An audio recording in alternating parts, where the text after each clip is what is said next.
we know a great deal about CSR, corporate social responsibility,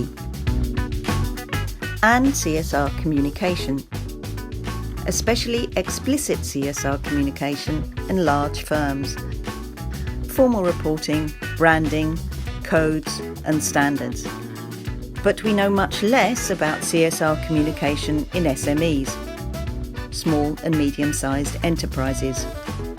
Small firms prioritise informal relationships and implicit CSR communication based on authenticity, values and identity.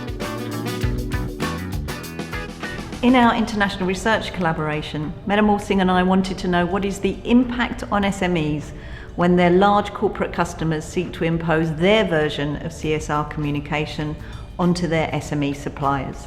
In our conceptual paper, we combine Foucauldian analytic lens with a CSR communication theory lens in order to identify what we call governmentality dilemmas for SME suppliers.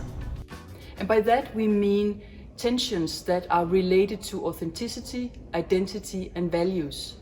For example, when a manager is exposed to having to report on a certain CSR standards to a large corporation, for example, that may be experienced by a manager as if she is marketing her values. She's selling out of her identity and she is not really nurturing the precious authenticity that is so important to any SME. You know, Meta, I think this combination of different theoretical perspectives that we've used has really helped to open up a raft of new research directions for us, don't you? Yes, Laura. For me, the best example is the importance of silent communication. The prevailing idea has been that you can talk yourself into action or talk the walk. Our research challenges that. So there is a need to explore better the value of silence as a communication strategy for CSR for small and medium-sized enterprises.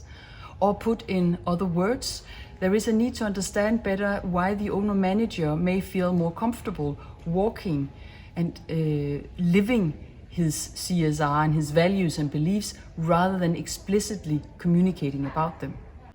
More concretely, CSR for SMEs doesn't mean a glossy report. It means donating furniture to a neighbouring startup, hosting a community event, or really feeling the responsibility for the livelihood and well-being of your employees and their families. And this difference in approach between small and large firms has really important practice and policy implications, doesn't it, Laura? Yes, we need to move away from CSR codes and reports as the standard measure for CSR. Happily, our work with the construction industry in the UK and the Global Business Network for Forced Labour of the International Labour Organization has meant that we've been able to share our findings with those who can really influence and support SMEs. We are taking it one step further as we try to explore in empirical reality how those tensions that we identified in our research, how they are experienced in an everyday reality for small and medium-sized businesses.